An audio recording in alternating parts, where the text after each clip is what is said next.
Ko so se lastniki domačije na Verdu pri Vrhniki odločili, da si postavijo nov dom na mestu starega, so se novogradnje lotili z velikim spoštovanjem do stare domačije. Na izviren in dopadljiv način so združili tradicijo in sodobno tehnologijo. Nastal je dom za 21. stoletje, ki ohranja domačnost starega. Arhitektka, ki so jo lastniki domačije povabili k dokončanju projekta in izbiri notranje opreme, se je znašla pred zahtevno nalogo. Kako vključiti elemente nekdanje kamnite hiše in mizarske delavnice v pametno hišo? To se je lahko uresničilo le z uigranim sodelovanjem lastnikov in arhitektke. V novem domu je prostor za delo in otroško igro, za hobije in vse udobje, ki ga ponuja digitalna tehnologija. Domačijo sta sestavljala dva objekta, ki so ju lastniki morali podreti, saj zaradi dotrajanosti nista omogočala smotrne obnove. Postavili so nova objekta in jima zamenjali vlogi. Tam, kjer je prej stala mizarska delavnica, so postavili hišo, na mestu nekdanje hiše pa so zgradili večnamensko delavnico. Skupna kvadratura obeh objektov je okoli 300 kvadratnih metrov. Vselili so se pred približno 4 leti. Odločili so se, da bodo ob podiranju poskušali ohraniti vse, kar ima za njih trajno vrednost, in to znova uporabiti pri gradnji novega doma. Ta hiša je pravzaprav ima vrsto značilnosti. Ena od njih, ki je meni stopila v oči, je ta, da se je upoštevalo tradicijo, da se je uporabilo veliko od starih objektov, hkrati pa, če se samo ozrem, pa tisto, kar vem, veliko sodobne tehnologije, svetla, moderna. To se je združevalo.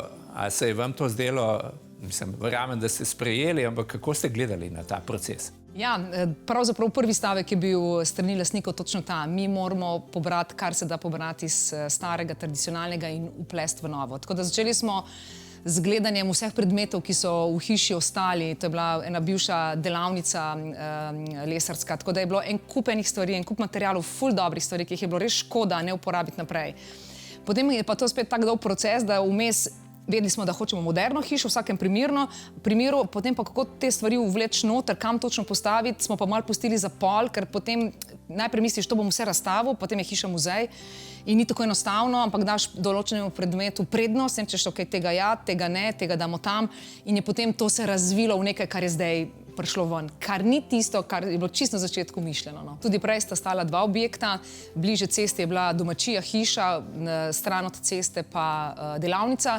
Seveda logika narekuje, da bi bilo ravno obratno, ne, valjda damo k cesti tisto, kar je bolj hrupno in ti deluje kot ena zaslomba napram privatnemu delu, tako da smo samo objekta zamenjali in s tem pridobili pri tem osrednjem glavnem objektu to, da si res odmaknjen, da imaš eno intimo, da ne gledaš na ulico. Prvi objekt ob cesti je delavnica, ena taka večja garažna vrata, kjer te dejansko vodijo v en velik prostor, ki je tako lično urejen, da včasih kdo od nas nima lastnega stanovanja tako pospravljenega, kot imajo pri tej družini že delavnico, pa še en dodaten prostor za shranjevanje stvari. Potem pa gor dvovišinsko odprta, ista delavnica je v resnici odprta do slemena z eno dvižno ploščadjo, da lahko tudi materiale pospraviš gor višje. Pa v drugem delu nad tistim manjšo lopo, ali kako naj rečem, je pa ena taka delavnica za hobi, torej če hoče nekdo ustvarjati z rokami, karkoli ima tam svoj prostor. Vmes je nadstrešek, ki povezuje oba objekta, in potem ta osnovni objekt, v katerem smo zdaj, kjer je pa, da rečem, klasično bivalna hiša, osnovni prostor v pritličju odprt, jedilnica, kuhinja dnevna, en velik tehnični prostor, ker je hiša relativno zahtevna iz tehničnega vidika. Potem ena zabavna odprtina med pritličjem in nadstropjem, kjer svetloba preseva dol iz visoko zloženih strešnih oken. Zgornja etaža mišljena za spanje, polovica za starše, polovica za otroke, z obema kopalnicama in iz starševske kopalnice in spalnice izhod na teraso. Med obema otroškama sobama imamo ene take posebne lojtrca, stopničke za igralnico, ki je nad obema sobama. Velik enovit prostor s strešnimi okni, veliko svetlobe in v bistvu odmaknjen od spalnega dela. Pri starših imamo pa tudi tako dvovišinsko razdeljeno spalnico, kjer v drugem delu je ene sorte wellness, skratka malo večja banja za počitek, za branje knjige, vse je ubito v lesu, tako da je občutek res domač, prijeten, tako prav želel bi si človek se tam malo pocrkljati. Solastnika domačije, ki se ji po domače pravi Prčovnari, smo vprašali, kaj ga je vodilo pri odločitvi, da ohranijo dele ostaline nekdanjega doma. Ja, neko generalno prepričanje, vsaj moje, je to, da to, kar so se naši predniki recimo trudili pa ustvarjali, da se to nekako proba obdržati, reciklira ali kakorkoli, v glavnem, da se ponese naprej v novo generacijo. Zdaj, ko smo hišo podarili, smo seveda tekom rušitve najdeli marsikakšen zanimiv detajl, od nekih letnic gradnje do materialov in tako naprej. Recimo zanimiv material se je pojavil kamen. Kamen je bil pač kot osnova, kot temelj stare hiše, prinešen po vsej verjetnosti iz podpeškega kamnoloma, katerega ne bi baje uporabljal tudi Plečnik, to sem jim potem kasneje povedal. In je bil res izrazito lep, dekorativen na nek način in potem je prišla ideja, da dajmo ta kamen uporabljati kot stensko oblogo. Drug zanimiv material je bil parket. Parket je ata sam naredil s pomočjo hčera, se pravi moje mame pa tete, in so skupaj stiskali te šablone in formirali v bistvu parket v eni izmed sob prejšnje hiše.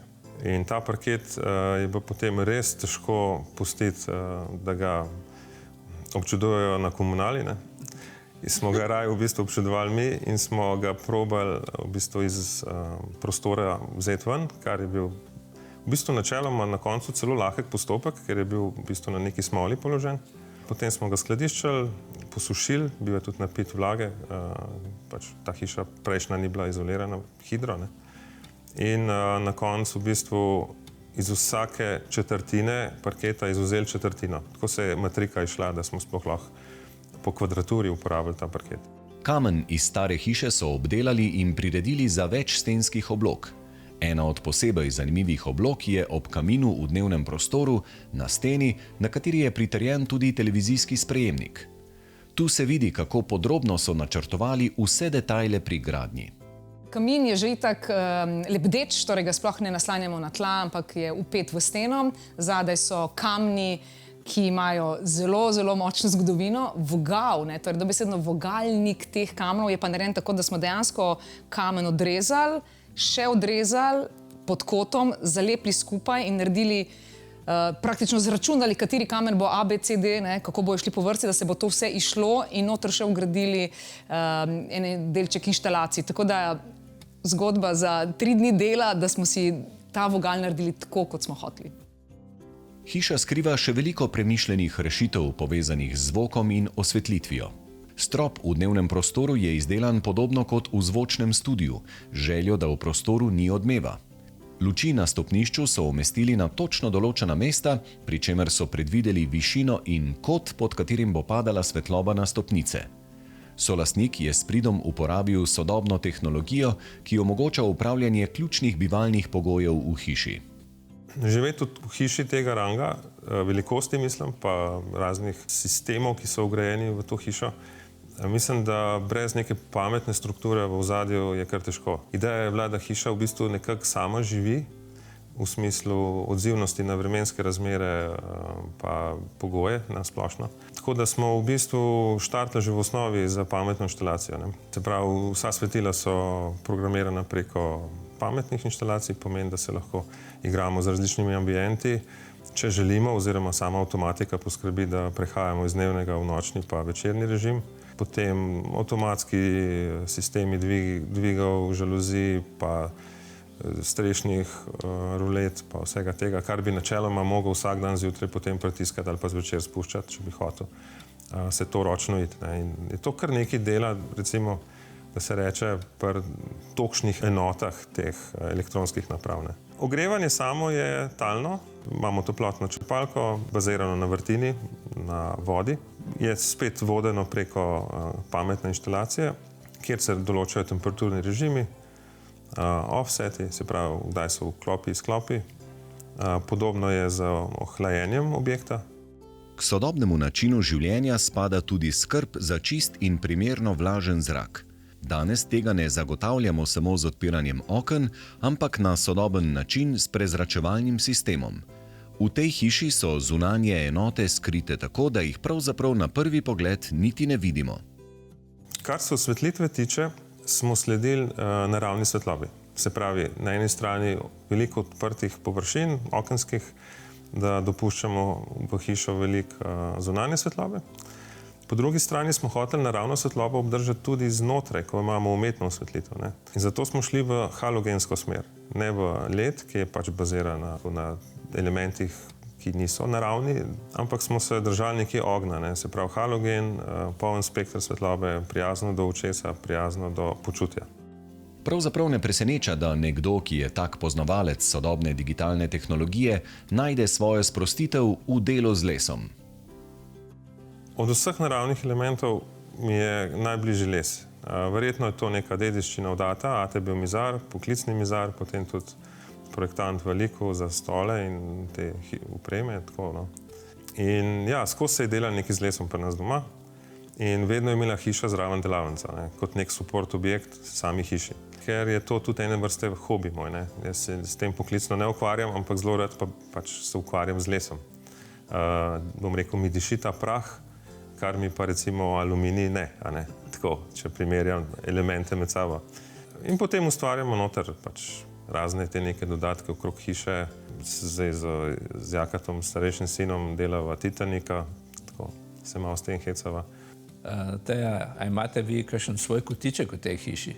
Ja, pa ga imam res.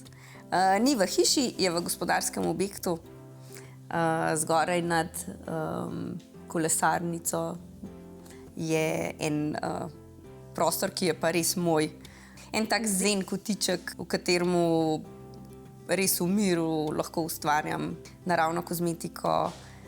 Zelo rada kaj iz gline ustvarjam. Tak res ustvarjalen, miren kotiček. Imajo dovoljenje v vstop ali morajo prej poklicati? Ne, imajo dovoljenje, ampak nekako se mi zdi, da že po občutku vejo, da ko se enkrat umaknem, da me pustijo pri miru. Odlično.